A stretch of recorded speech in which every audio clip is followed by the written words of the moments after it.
ಇದೊಂದು ಘಟನೆ ನನ್ನ ಮನಸ್ಸನ್ನು ಬಹಳ ಕಲಕಿದಂಥ ಘಟನೆ ಇದು. ಇದು 70ರ ದಶಕದಲ್ಲಿ ಆದಂಥದ್ದಿದು. ಜಪಾನಿನ ರಾಜಧಾನಿ ಟೋಕಿಯೋ ಇದೆಯಲ್ಲ, ಅಲ್ಲೊಂದು ಅತ್ಯಂತ ಸುಂದರವಾದ ವ್ಯವಸ್ಥಿತವಾದ ಹೋಟೆಲ್ ಅದ. ಆ ಹೋಟೆಲ್ ಹೆಸರು ಶೂಚಿ ಅಂತ. ಶುಚಿ ಅಲ್ಲ, ಶೂಚಿ. ಆ ಹೋಟೆಲ್ ಪ್ರಾರಂಭವಾದದ್ದು ಬೆಳೆದದ್ದೇ ಒಂದು ಅದ್ಭುತ ಕತೆ. ಒಬ್ಬ ಪುಟ್ಟ ಹುಡುಗ ಹಳ್ಳಿಯಿಂದ ಓಡಿ ಬಂದ. ಭವಿಷ್ಯವನ್ನು ಕಂಡ್ಕೋಬೇಕು ಅಂತ ಟೋಕಿಯೋ ನಗರಕ್ಕೆ ಬಂದ. ಶಾಲೆ ಸರಿಯಾಗಿ ಕಲ್ತಿಲ್ಲ, ಯಾವ ಹಿನ್ನೆಲೆಯೂ ಇಲ್ಲ. ಈ ಹುಡುಗನಿಗೆ ಯಾವ ಕೆಲಸ ಸಿಕ್ಕಿತು? ಯಾವುದೋ ಒಂದು ಹೋಟೆಲಿಗೆ ಹೋದ, ಮಾಣಿಯಾಗಿ ಸೇರಿಕೊಂಡ. ಸಣ್ಣ ಹುಡುಗ, ದೊಡ್ಡ ದೊಡ್ಡ ತಟ್ಟೆ ಎತ್ತೋಕ್ಕಾಗಲ್ಲ ಅವನಿಗೆ, ಟೇಬಲ್ ಎತ್ತಿ ಒರೆಸೋಕ್ಕಾಗಲ್ಲ. ಆ ಮಾಲಕ ಏನು ಮಾಡ್ದ, ಈ ಹುಡುಗ ದೊಡ್ಡ ದೊಡ್ಡ ತಟ್ಟೆ ಹೊರೋಕ್ಕಾಗಲ್ಲ, ಪಾತ್ರೆ ತೊಳೆಯೋ ನೀನು ಅಂತ ಕೂಡಿಸ್ಬಿಟ್ಟ. ಈ ಹುಡುಗ ಎಷ್ಟು ಶ್ರದ್ಧೆಯಿಂದ ಪಾತ್ರೆ ತೊಳೆದ, ತಟ್ಟೆ ಲೋಟ ತೊಳೆದು, ಬರೀ ತೊಳೆಯೋದಷ್ಟೇ ಅಲ್ಲ, ಚೆನ್ನಾಗಿ ಒರೆಸಿದ, ಒಣಗಿಸಿದ, ನೀಟಾಗಿ ಜೋಡಿಸಿಟ್ಟ. ಯಜಮಾನ್ರು ಯಾವ ಕೆಲಸ ಒಪ್ಪಿಸಿದ್ರು ಅವ್ರು ಇವನ ಕಡೆಯಿಂದ ಏನು ಅಪೇಕ್ಷೆ ಮಾಡಿದ್ರೋ ಅದಕ್ಕಿಂತ ಹೆಚ್ಚಾಗಿ ಮಾಡೋದು ಅವನ ಅಭ್ಯಾಸ. ಪರಿಶ್ರಮದಿಂದ, ಆ ಪ್ರೀತಿಯಿಂದ, ಪ್ರತಿಯೊಂದು ಪರಿಪೂರ್ಣತೆಯಿಂದ ಮಾಡುವ ಕೆಲಸದಿಂದಾಗಿ ತನ್ನ ವೃತ್ತಿಯಲ್ಲಿ ಮೇಲೆ ಏರ್ತಾ ಬಂದ. ಹಣ ಕೂಡಿಟ್ಟು ತಂದೆ ಒಂದು ಹೋಟೆಲ್ ಹೆಸರಿಟ್ಟ. ಅದಕ್ಕೆ ಹೆಸರೇ ಶೂಚಿ ಅಂತ. ಅಲ್ಲಿ ಪ್ರತಿಯೊಂದು ವಸ್ತು ಅಚ್ಚುಕೊಟ್ಟು ಪರಿಶುದ್ಧ, ಕೊಳಕಿಗೆ ಅವಕಾಶವೇ ಇಲ್ಲ ಅಲ್ಲಿ. ಎಷ್ಟರ ಮಟ್ಟಿಗೆ ಅಂದರೆ ಹೋಟೆಲಿಗೆ ಹೋದರೆ, ಶೂಚಿ ಹೋಟೆಲಿಗೆ ಹೋದರೆ ನಿಮ್ಮ ಕೊಳಕ್ಕೆ ಕಾಣಿಸೋ ಸಾಧ್ಯ ಇಲ್ಲ. ಅತ್ಯಂತ ಸ್ವಚ್ಛವಾದ ಶುದ್ಧವಾದ ಆಹಾರ ಸಿಗ್ತದೆ ಅಂತ ಖಾತ್ರಿ ಆಯಿತು. ನಿಧಾನಕ್ಕೆ ದೊಡ್ಡ ಹೆಸರು ಮಾಡ್ತು ಹೋಟೆಲು. ತಮಗೆ ಗೊತ್ತಿದೆ, ಈ ವಿಮಾನಯಾನದ ವಿಮಾನಗಳಿರ್ತಾವಲ್ಲ, ಅಲ್ಲಿ ಊಟ ಕೊಡಬೇಕಲ್ಲ ಅವರಿಗೆಲ್ಲ. ಅದು ಯಾವುದೋ ಹೋಟೆಲಿಂದ ತೊಗೋತಾರೆ, ಸಮಾನಕ್ಕೆ ಅತ್ಯಂತ ಪ್ರಖ್ಯಾತವಾದಂಥ ಹೋಟೆಲಿಂದ ತೊಗೋತಾರೆ. ಈ ಶೂಚಿ ಹೋಟೆಲ್ದು ಹೆಸರು ಎಷ್ಟು ದೊಡ್ಡದಾಯಿತು ಅಂದರೆ ಎಲ್ಲ ಅಂತಾರಾಷ್ಟ್ರೀಯ ವಿಮಾನಗಳು ಊಟ ಇಲ್ಲಿಂದ ತೊಗೊಳೋಕೆ ಶುರು ಮಾಡಿದರು.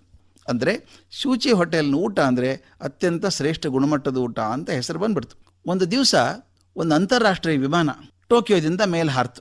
ಒಂದು ಅರ್ಧ ಮುಕ್ಕಾಲು ತಾಸು ಆಗಿರಬೇಕು ಅಥವಾ ಒಂದು ತಾಸು ಆಗಿರಬೇಕು. ತಕ್ಷಣ ಮೇಲೆ ಹೋಗ್ತಿರೋ ವಿಮಾನದಿಂದ ಆ ಟೋಕಿಯೋ ವಿಮಾನ ನಿಲ್ದಾಣಕ್ಕೆ ಒಂದು ತುರ್ತು ಸಂದೇಶ ಬಂತು. ಅನಾಹುತ ಆಗಿದೆ ವಿಮಾನದಲ್ಲಿ. ಊಟ ಕೊಟ್ವಿ ನಾವೆಲ್ಲ ಒಳಗಿದ್ದ ಪ್ರಯಾಣಿಕರಿಗೆ. ಊಟ ಆದಮೇಲೆ ಎಲ್ರಿಗೂ ಸಂಕಟ ಆಗ್ತಾ ಇದೆ, ವಾಂತಿ ಆಗ್ತಾ ಇದೆ. ಬಹುಶಃ ಆಹಾರದಲ್ಲಿ ಏನೋ ವಿಷ ಪದಾರ್ಥ ಬೆರೆತಿರಬೇಕು. ತಕ್ಷಣ ನಾವು ವಾಯು ನಿಲ್ದಾಣಕ್ಕೆ ಬರ್ತಾ ಇದ್ದೀವಿ ಟೋಕಿಯೋಗೆ. ತುರ್ತಾಗಿ ವೈದ್ಯರದು ಮತ್ತು ಆಂಬ್ಯುಲೆನ್ಸ್ ಎಲ್ಲ ವ್ಯವಸ್ಥೆ ಮಾಡಬೇಕು, ಎಷ್ಟು ಜನ ಸಾಯ್ತಾರೋ ಏನಾಗ್ತೋ ಗೊತ್ತಿಲ್ಲ ಅಂತ ಮೆಸೇಜ್ ಬಂತು. ತಕ್ಷಣ ಮೆಸೇಜ್ ಏನು ಅಂತಂದರೆ, ಊಟ ಕೊಟ್ಟವ್ರು ಯಾರು ಚೆಕ್ ಮಾಡಿ, ಪರೀಕ್ಷೆ ಮಾಡಿ, ಊಟದಲ್ಲಿ ಏನಾದರೂ ಇದೆಯಾ ನೋಡಿ ಅಂತ. 106 ಜನ ವೈದ್ಯರು, 15-20 ಆಂಬ್ಯುಲೆನ್ಸು ಏರ್ಪೋರ್ಟ್ಗೆಲ್ಲ ಬಂದ್ಬಿಡ್ತು. ಊಟ ಬಂದದ್ದು ಎಲ್ಲಿಂದ? ಶೂಚಿ ಹೋಟೆಲ್ನಿಂದ. ಮಾಲಕರಿಗೆ ತಕ್ಷಣ ಮೆಸೇಜ್ ಹೋಯಿತು, ಊಟ ಪರೀಕ್ಷೆ ಮಾಡಿ, ಏನಾದರೂ ಅನಾಹುತ ಆದರೆ ಹೋಟೆಲಿನ ಮಾಲಕರ ಜವಾಬ್ದಾರರು ಅಂತ ಎಚ್ಚರಿಕೆ ಕೂಡ ಹೋಯಿತು. ಆ ಶೂಚಿ ಹೋಟೆಲ್ ಮಾಲಕ ಇದ್ನಲ್ಲ, ತಕ್ಷಣ ಅಧಿಕಾರಿಗಳನ್ನು ಕರೆದು ಹೋಟೆಲ್ನವ್ರನ್ನ ಊಟ ಪರೀಕ್ಷೆ ಮಾಡು ಅಂತ ಹೇಳಿದ. ಪರೀಕ್ಷೆ ಮಾಡೋಕೆ ಹೇಳಿ, ಇದನ್ನು ಗಮನಿಸ್ಬೇಕು ಸ್ನೇಹಿತರೆ, ನನಗಂತೂ ಪವಾಡ ಅನಿಸ್ಬಿಡುತ್ತೆ. ತನ್ನ ಕೊಠಡಿಗೆ ಹೋದ, ಕೂತ್ಕೊಂಡೊಂದು ಪತ್ರ ಬರೆದ. ಯಾರಿಗೆ? ಆ ವಾಯುಯಾನದ ಕಂಪನಿ ಪತ್ರ ಬರೆದ. ಅಕಸ್ಮಾತ್ತಾಗಿ ಮೇಲೆ ಹಾರ್ತಿರುವಂಥ ವಿಮಾನದಲ್ಲಿ ಪ್ರಯಾಣಿಕರಿಗೆ ಏನಾದರೂ ತೊಂದರೆ ಆದರೆ ಅದರ ಪೂರ್ತಿ ಜವಾಬ್ದಾರಿ ನಂದೇ. ಅದರಲ್ಲಿ ಯಾರಿಗಾದರೂ ಸಾವಾದರೆ, ನೋವಾದರೆ ಅದನ್ನು ಸರಿಪಡಿಸೋದು ನನ್ನ ಜವಾಬ್ದಾರಿ. ಅದಕ್ಕೆ ಪರಿಹಾರ ಅಂಥೇಳಿ $1,00,000 ಚೆಕ್ಕನ್ನು ಇಟ್ಟಿದ್ದೇನೆ. ವೈದ್ಯರ ಖರ್ಚು, ಆಸ್ಪತ್ರೆ ಖರ್ಚು ಎಲ್ಲೂ ನಂದೇ. ಇಷ್ಟು ಹಣ ಸಾಲದಿದ್ದರೆ ಇರಲಿ ಅಂತ ಹೇಳಿ ಇನ್ನೊಂದು ಖಾಲಿ ಚೆಕ್ಕಿ ಕೂಡ ಸಹಿ ಮಾಡಿಟ್ಟಿದ್ದೇನೆ. ಎಷ್ಟು ಬೇಕಾದರೂ ಖರ್ಚಾಗಲಿ, ನನ್ನ ಹೋಟೆಲ್ ಮಾರಿ ಆದರೂ ಅಡ್ಡಿ ಇಲ್ಲ, ಯಾರಿಗೂ ತೊಂದರೆ ಆಗದಂಗೆ ನೋಡ್ಕೊಳ್ಬೇಕು. ಇದುವರೆಗೂ ನನ್ನ ಜೀವನದಲ್ಲಿ ಯಾವ ತಪ್ಪು ಆಗದ ಹಾಗೆ ಜಾಗರೂಕತೆ ವಹಿಸಿದ್ದೆ ನಾನು. ಈಗೇನೋ ಗೊತ್ತಿಲ್ಲ, ಒಂದು ಅಪರಾಧ ಆಗಿಬಿಟ್ಟಿದೆ, ದಯವಿಟ್ಟು ನನ್ನನ್ನು ಕ್ಷಮಿಸಿ ಅಂತ ಕಾಗದ ಬರೆದು ಕವರಲ್ಲಿ ಹಾಕಿ ಅಂಟು ಹಚ್ಚಿ ಕೊಟ್ಟು ಬನ್ನಿ ಅಂತ ಕಳಿಸ್ಬಿಟ್ಟು ವಾಪಸ್ ತನ್ನ ಕೋಣೆಗೆ ಹೋಗಿ ನೇಣು ಹಾಕ್ಕೊಂಡು ಪ್ರಾಣ ಬಿಟ್ಬಿಟ್ಟ.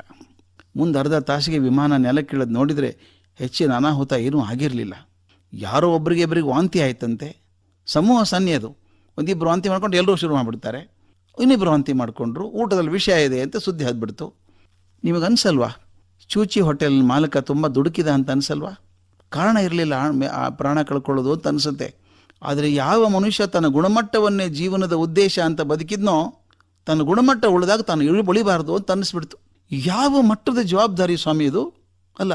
ತನ್ನ ಹೋಟೆಲ್ ಊಟದಿಂದ ಮತ್ತೊಬ್ಬರಿಗೆ ನೋವು ಆಗ್ತದೆ, ತೊಂದರೆ ಆಗ್ತದೆ, ಪ್ರಾಣಹಾನಿ ಆಗ್ತದೆ ಅಂದಾಗ ನಾನು ಬದುಕೋ ಅರ್ಹತೆ ಇಲ್ಲ ಅಂತ ಅಂದ್ಕೊಂಡ್ಬಿಡ್ತಾನಲ್ಲ ಮನುಷ್ಯ.